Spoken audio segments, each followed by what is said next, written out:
Je suis sorti de la linéarité. Aïe aïe aïe, conflit, problématique, comment je règle tout ça, comment je repasse la première pour me relancer dans ma reconquête amoureuse, c'est le sujet du jour et comme d'habitude ça commence juste après le générique.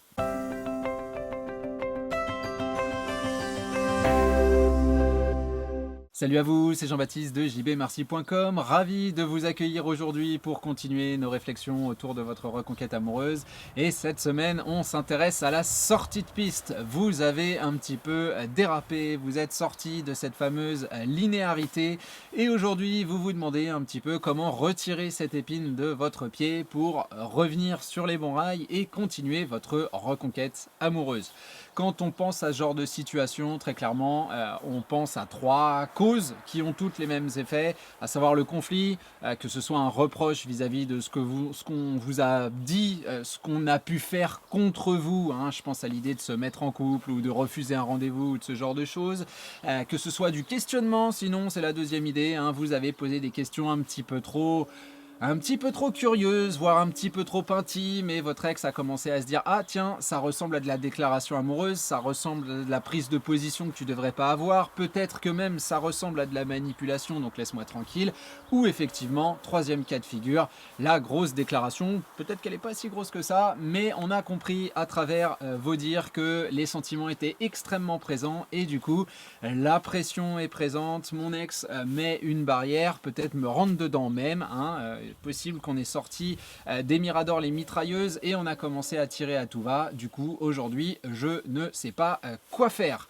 La vidéo traite de ce thème-là et je la sépare en deux parties. La première étant l'idée même du principe conflictuel. Le principe conflictuel, c'est la situation à l'instant T. Où est-ce qu'on en est, j'ai envie de dire géopolitiquement parlant, dans votre relationnel. Au moment où vous dites votre bêtise, vous faites votre erreur, votre sortie de piste, bien évidemment, vous allez avoir face à vous quelqu'un qui va réagir avec sa ligne de défense. Hein. Pourquoi? Parce qu'on se sent agressé quand vous êtes dans la déclaration, quand vous êtes dans le conflit ou quand vous êtes dans le lien entre les deux qui est potentiellement donc ce questionnement dont je parlais.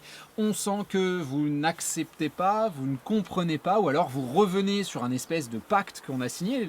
C'est pas le même pacte dont je parle, le pacte qu'on fait avec soi-même, mais presque, hein, cette idée que non, il n'y aura plus de relation, donc si tu rentres sur ces terrains-là, bah attention, hein, il y a des clés morts par terre. Et effectivement, là il y en a une qui a explosé et votre jambe est collée au mur. C'est sale comme image, mais l'idée c'est un petit peu ça. Qu'est-ce qu'on fait à partir de là? Bah déjà, il faut bien comprendre que même si conflit il y a, on reste des êtres humains, il y a quand même de fortes chances que votre ex puisse finir par avoir de l'empathie, se dire voilà, je comprends pourquoi tu as réagi comme ça.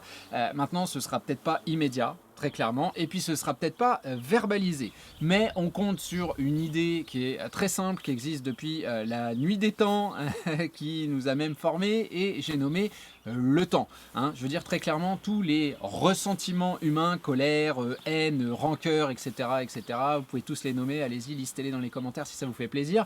Mais tout ça diminue avec le temps. Comment? Si on évite de mettre de l'huile sur le feu. Hein. Donc on comprend assez rapidement que la conclusion de cette vidéo, spoiler, ce sera effectivement de revenir dans la linéarité. Mais à la réalité de l'instant, on vient de créer une séparation entre les deux clans, si vous voulez, et la personne que vous avez face à vous va avoir un curseur de méfiance qui est à peu près ici. Maintenant, on comprend que finalement, cette situation-là, comme je disais, c'est pas nécessairement uniquement dans le domaine amoureux. Si vous vous disputez avec une personne que vous connaissez, vous savez que dans les débuts de cette dispute, vous allez dire des choses qui vont dépasser votre pensée ou la personne face à vous va le faire. Derrière, va y avoir une période de, entre guillemets, guerre froide, silence radio, vous appelez ça comme vous voulez. Chacun va rester de son côté. J'ai la neige qui s'effondre parce qu'il commence à faire beau, donc vous inquiétez pas, on va survivre. Mais on va être dans cette idée de plus ou moins guerre froide où chacun de son côté, on sait pas trop quoi faire, on sait pas trop comment avancer, etc., etc. Ce qui est un petit peu normal, on s'observe et puis on avale un petit peu la pilule, hein, on avale la couleuvre, on est peut-être un peu déçu de l'image que vous avez renvoyée, vous pouvez être déçu de la réaction de votre ex, etc., etc. Et puis on sait que le temps va normaliser tout ça jusqu'à nous permettre effectivement une approche qui va être relativement similaire avec ce qu'on connaît déjà, voire plus que relativement similaire, complètement similaire, puisqu'on va faire preuve de linéarité. Mais ce qu'il faut dire, ce qu'il faut comprendre, c'est ça. Oui, vous avez fait une sortie de piste, techniquement, matériellement, rappelez-vous quand même de quelque chose, c'est que c'est pas la première fois. C'est peut-être la première fois que vous sortez de la linéarité, c'est peut-être la première fois que vous posez des questions indiscrètes, c'est peut-être la première fois que vous faites une grande déclaration à votre ex, peut-être la première fois que vous lui reprochez quelque chose que vous trouvez illégitime, injuste, etc., etc. Mais c'est exactement le même principe qu'au moment de la rupture amoureuse. Quand il y a une rupture amoureuse, techniquement, on passe du couple au non-couple, donc forcément, il y a une scission, il y a une cassure, il y a un contraste, très clairement, entre ce qu'on pensait pouvoir, la manière dont on pouvait gérer la crise qui se profilait et qui est arrivée devant nous, et puis la conclusion qui est non, c'est terminé. La logique du couple, c'est quand même une promesse, c'est quand même de se dire qu'on est capable de tout surmonter à travers le dialogue, la communication, voire des aides extérieures. Là, non, c'est arrivé au clash, donc forcément, on sait qu'il y a déjà eu ce moment où on a peut-être pas penser du mal de vous, mais où en tout cas on a mis cette distance-là. Et si aujourd'hui vous vous intéressez à l'idée que vous êtes sorti de la linéarité, ça veut dire que vous y êtes entré à un moment, ça veut dire que vous avez eu des résultats à travers une communication qui était contrastée vis-à-vis de votre rupture amoureuse, ça veut dire qu'on est exactement dans le même principe qu'auparavant. Et ça nous amène à notre deuxième partie, qui est la nouvelle réalité communicationnelle. Ce que je vous disais tout à l'heure, imaginez-vous une dispute entre vous et votre meilleur, pas forcément, mais un ami, un copain, une connaissance, je m'en fous complètement. Voilà, vous disputez avec cette personne. Ce qu'on sait, c'est quoi? C'est qu'au moment de cette dispute, les noms d'oiseaux vont potentiellement voler, on va pas être d'accord, c'est le principe de la dispute, chacun va partir dans son coin et, comme je vous le disais, entrer dans notre période de guerre froide, et après, qu'est-ce qui se passe? Eh ben rien. Rien jusqu'à ce que l'un des deux fasse un pas vers la personne qu'on a face à nous. Alors vous allez me dire, faire un pas, c'est risqué, et les manières traditionnelles de le faire sont peut-être pas forcément les meilleures. Pourquoi? Parce que la manière traditionnelle, c'est de venir vous excuser. C'est de venir expliquer à votre ex que vous avez dit ci, vous avez dit ça, parce que vous avez vu ci, vous avez fait ça, vous avez fait une erreur, que ce soit une incompréhension des données partagées par votre ex, que ce soit une surinterprétation, ça peut être ça aussi, que ce soit juste un stress permanent qui vous a fait exploser, que ce soit de l'impulsivité, que ce soit lui ou elle qui ait mal compris ce que vous ayez pu dire, tout ça très présent, mais on sait que s'excuser, le gros problème, alors je dis pas qu'il ne faut pas le faire, l'excuse elle vient, si vous êtes malin, au moment où vous avez le conflit, au moment où vous voyez que la personne vous échappe encore plus, et vous allez lui dire voilà, pardon, je suis désolé, j'aurais pas dû dire, j'aurais pas dû faire. Mais recréer de la communication autour d'excuses, moi j'ai un problème avec ça, parce que techniquement, qu'est-ce qu'on fait? Et comme d'habitude, on remet le focus sur ce qui nous sépare, donc à reparler de vos erreurs. Le problème, c'est que la personne face à vous risque de vous dire j'entends, je comprends, mais ça m'a fait chier, du coup maintenant je veux de la distance. Et moi très clairement je me dis plutôt que de sauter dans cette idée un peu trop traditionnelle, pourquoi ne pas revenir à ce qu'on sait faire, c'est-à-dire effectivement remettre les pieds dans la linéarité, dans le sourire. Alors évidemment avec des délais qui vont être plus élargis, qui vont être plus aérés, parce que 2 jours après la rupture, vous voyez, la dispute ou la prise de position de votre ex, vous n'allez pas enchaîner avec une blague sur une peau de banane, quoi. Je veux dire, on est bien d'accord. On va respirer un petit peu de notre côté, on va reprendre son souffle, et puis on va se dire que notre environnement va nous permettre de revenir vers cette personne à travers quelque chose qui sera effectivement une occurrence souriante, dynamique, etc., etc., etc., ce que je prône dans absolument toutes mes vidéos. Mais le cas de la verbalisation, de la dispute ou du questionnement qui pose problème, techniquement pour moi, j'ai envie de dire, il a toujours été compris dans le prix. Ce que j'explique aux gens avec qui je suis en coaching, c'est que je n'ai jamais vu une reconquête amoureuse menée de A à Z avec un résultat positif où on n'a pas fait d'erreur. Je veux dire très clairement, voilà. On est tous, on comprend tous, je veux dire, la linéarité. Ce que j'explique aussi, c'est que la technicité de la reconquête amoureuse est extrêmement simple. C'est aussi pour ça que je parle de marathon, mettre un pied devant l'autre un peu plus vite que si tu marchais. Tout le monde sait le faire, mais il y a un moment où tu as un point de côté, il y a un moment où tu fatigues, il y a un moment où tu te fais une entorse, il y a un moment où tu glisses, où tu je ne sais pas quoi. Et ça, on connaît tous, on l'a tous fait, tu marches à côté du chemin, tu essayes de prendre un raccourci et tu te plantes. Et quand ton raccourci ne marche pas, qu'est-ce que tu fais? tac, tac, tac, tac, tac, tac, tac, tu fais marche arrière, tu reviens sur la grande route, et effectivement, tu t'es fait banane, hein, tu as perdu le temps que tu voulais gagner à travers le raccourci, tu l'as perdu parce que finalement, tu le fais 2 fois, et puis tu es en retard sur les autres coureurs. D'ailleurs, il y a un proverbe suédois, je vais vous le faire en français parce que mon accent est dégueulasse, puis vous n'allez pas forcément comprendre, qui dit que dans 9 cas sur 10, un raccourci est un rallongi. Voilà, justement, parce que t'es pas sûr de si ça va vraiment te mener au but, s'il va pas y avoir des contraintes, et puis si tu te plantes, il faut le refaire dans le sens inverse. Donc on est exactement dans cette idée. Maintenant, à l'instant T, on a cette réalité, votre ex est un peu plus froid, un peu plus négatif, un peu plus, etc., etc., etc. Et comme je vous disais dans l'image du conflit avec votre ami, ben, il va falloir faire un pas vers la personne qu'on a face à nous. Les excuses, on sait que c'est moyen, on va remettre le focus sur le conflit, et en plus en termes d'image, je veux dire, vous êtes encore des semaines après en train de réfléchir sur la... Non, bah allez-y avec votre grand sourire, et effectivement, ça risque d'être moins chaleureux qu'auparavant, mais avec ce processus de temps dont je parlais juste avant, bah, j'ai vu de très nombreux cas où une dispute finit par revenir, en passant par l'état conflictuel, finit par revenir à quelque chose de relativement normal dans ce que je définis comme étant nos attentes, quoi, si vous voulez, du dynamisme, du sourire, etc. Très clairement, quand on fait ce genre de choses, on perd du temps.